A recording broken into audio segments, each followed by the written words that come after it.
വലിയ ജീവിത പ്രതിസന്ധികൾ ഉണ്ടാകുമ്പോൾ നമുക്കൊരു മുന്നറിയിപ്പ് കിട്ടാറുണ്ടോ എന്നുള്ള ഒരു പ്രധാനപ്പെട്ട ചോദ്യം വന്നിട്ടുണ്ട്.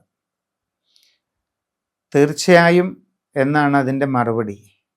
പക്ഷെ എങ്ങനെയുള്ളവർക്കാണ് ജീവിതത്തിൽ അവബോധത്തോടുകൂടി മുമ്പോട്ട് പോകുന്നവർക്ക്, വളരെ മൈൻഡ്ഫുൾനെസ് ലൈഫ് നയിക്കുന്നവർക്ക്,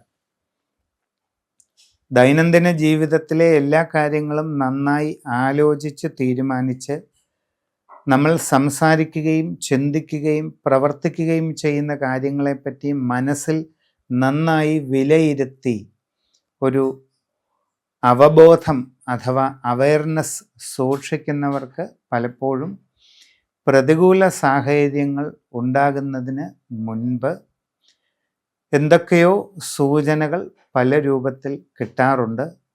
വാസ്തവത്തിൽ അവരുടെ ഉപബോധ മനസ്സാകുന്ന ഒരു ചൈതന്യത്തിൽ നിന്നാണ് ഈ സൂചനകൾ വരുന്നതെന്ന് നമുക്ക് മനസ്സിലാക്കാൻ കഴിയും.